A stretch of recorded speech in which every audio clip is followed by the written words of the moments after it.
Bonjour. Aujourd'hui, nous allons traiter un petit problème sur les suites numériques. L'exercice commence par l'étude d'une fonction où nous allons étudier les variations et à la fin appliquer le théorème de l'égalité des accroissements finis. Et ensuite, on aura une suite UN définie à partir de la fonction. Voilà. Et l'objectif final, ce sera de déterminer la limite de notre suite.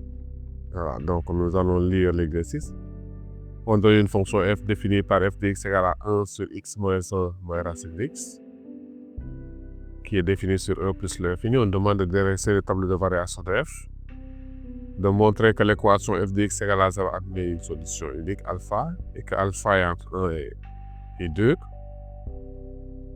Ensuite, on donne une fonction g telle que g de x égale à 1 plus 1 sur racine de x. On demande de montrer que g d'alpha égale à alpha. Ensuite, de montrer que pour tout réel x dans l'intervalle 1 plus l'infini, valeur absolue de g' de x est égale à 1,5.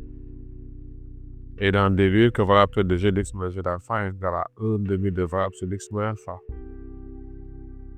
À la cinquième question, on donne une suite u telle que u0 égale à 2 et un plus 1 égale à g de un. On demande de montrer que pour tout temps naturel n, 1 inférieur égale à un est égal à 2.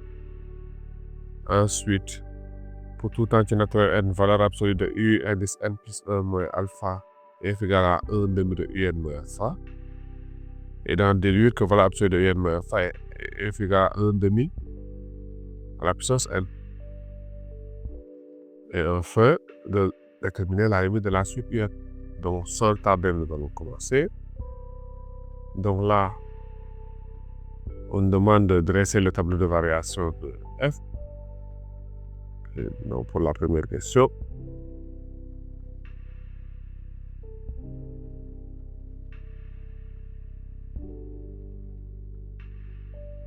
Voilà.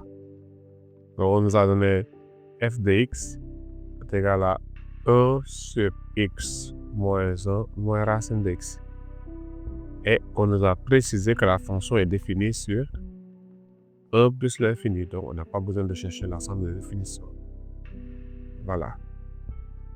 Donc, nous savons que une fonction rationnelle est dérivable de son ensemble de définitions. Et une fonction racine, la fonction racine de x est dérivable sur 0 plus l'infini. Voilà. Et comme 0 plus l'infini est compris dans... Et comme 1 plus l'infini est compris dans 0 plus l'infini, donc la fonction racine de x est dérivable sur 1 plus l'infini. Donc là, il suffit de dire les fonctions qui a x associent 1 sur x moins 1 et x associé racine k d'x sont dérivables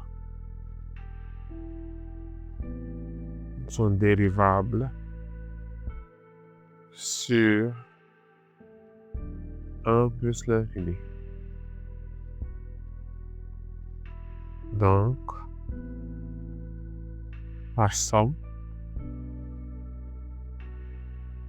f est dérivable, la somme de deux fonctions dérivables est dérivable. F est dérivable sur 1 plus l'infini. Ok. Voilà. On va calculer la dérivée. La dérivée de 1 c'est x moins 1. Donc la dérivée de 1 sur v, c'est moins v' sur v carré. Donc moins x moins 1 prime de x moins 1 au carré. La dérivée de x moins 1, c'est 1. Donc avec le moins devant, on a moins 1 sur x moins 1 au carré. La dérivée de racine carrée de x, c'est 1 sur 2 racine de x.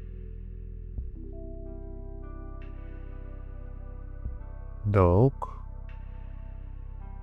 f' de x égale à moins 1 sur x moins 1 au carré moins 1 sur 2 racines de x. Or, moins 1 sur x moins 1 au carré est négatif. Là, il n'y a pas de doute, hein, puisque x moins 1 au carré est positif, moins 1 sur x moins 1 au carré est négatif. Et moins 1 sur 2 racines carrées de x aussi est négatif. Parce que racine carrée de x est toujours positif, donc 1 sur 2 racines de x est positif. En mettant le moins, ça devient négatif. Donc f est là.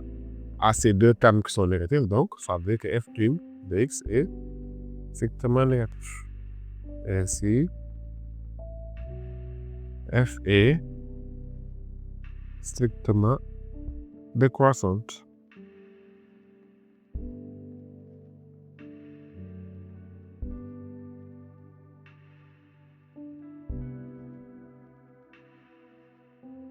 Voilà, donc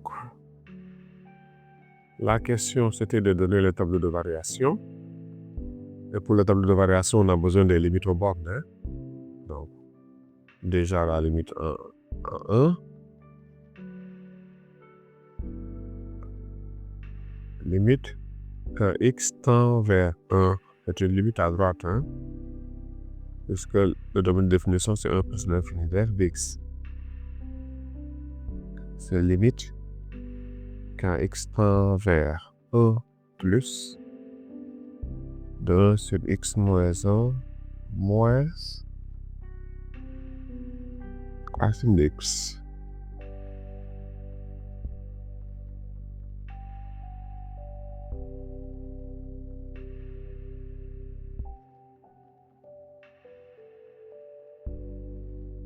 Limite quand x tend vers 1 plus de 1, c'est 1. 1 est une constante. Donc sa limite c'est elle-même. Limite quand x tend vers 1 plus de x moins 1, c'est 0. Mais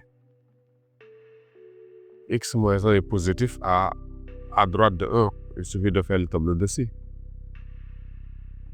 Donc par quotient, la limite quand x tend vers 1 plus de 1 sur x moins 1, ça donne plus l'infini.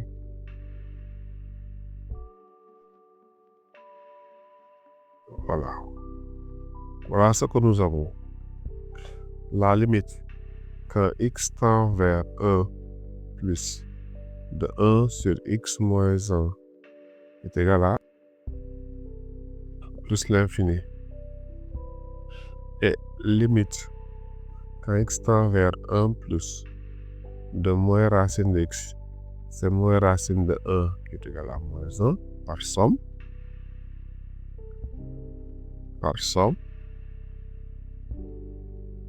Limite quand x tend vers plus l'infini, quand x tend vers 1 plus de 1 sur x moins 1 moins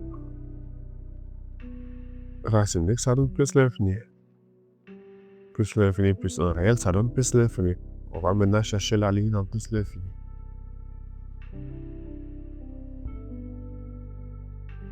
Limite quand x tend vers plus l'infini de 1 sur x moins 1. Donc là, si on prend les monômes de plus haut degré, ça fait limite quand x tend vers plus l'infini de 1 sur x réel sur infini, ça fait 0. Limite quand x tend vers plus l'infini de moins racine d'x, ça donne moins l'infini. Donc par somme, la limite quand x tend vers plus l'infini de 1 sur x moins 1 moins racine carrée de x, là ça donne moins l'infini. On peut maintenant dresser le tableau de variation de la fonction f.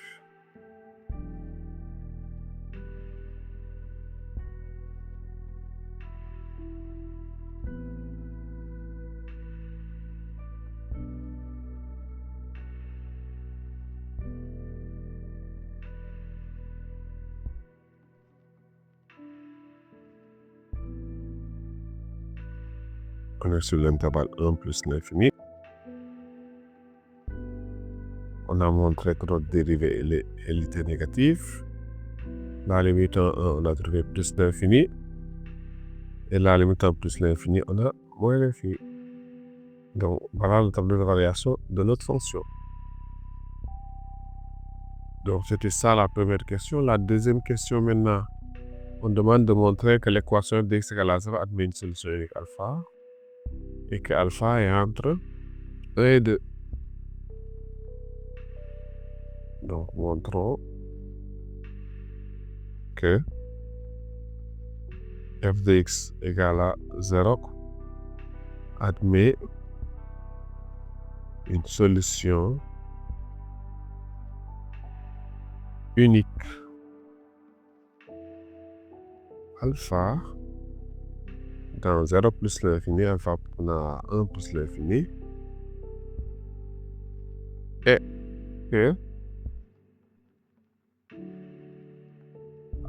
alpha est entre 1 et 2, 1 inférieur à alpha inférieur à 2.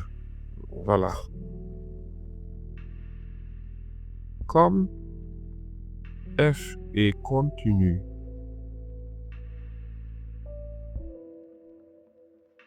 est strictement décroissante sur l'intervalle 1 plus l'infini.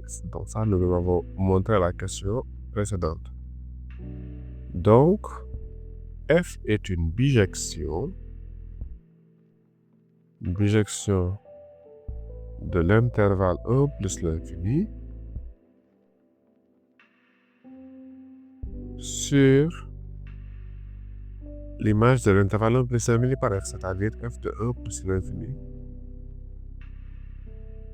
Et f de 1 plus l'infini, c'est égal à moins l'infini plus l'infini. Donc, il suffit de lire le tableau de variation. Voilà. Or, 0 appartient à l'intervalle moins l'infini plus l'infini. Donc, il existe un unique alpha appartenant à 1 plus l'infini tel que f de alpha égale à 0. Voilà. F de, donc limite quand x tend vers 1, on ne peut pas calculer l'image, on va prendre la limite quand x tend vers 1 de f de x, on a trouvé plus l'infini. Et f de 2, si on calcule f de 2, on va trouver 1 sur 2 moins 1 moins racine de 2, ce qui nous donne 1 moins racine de 2, c'est négatif. Donc, la limite en 1, c'est plus l'infini, et la limite est f de 2, ça donne 1 moins racine de 2 qui est négatif. F change de signe. F change de signe entre f change de signe sur l'intervalle, f change de signe sur l'intervalle 1 plus l'infini. C'est l'intervalle 1, 2. Voilà. Parce que là, la limite en 1 est positive, f de 2 est négatif, donc ça veut dire que, et la fonction est continue, donc ça veut dire que il quitte des valeurs positives pour aller vers des valeurs négatives. Donc la fonction passe forcément par 0, ce qui signifie que alpha est entre 1 et 2. Donc, 1 inférieur à alpha inférieur à 2. Ça, c'est le terme des valeurs intermédiaires. Donc, voilà pour cette question. On peut maintenant passer à la question suivante.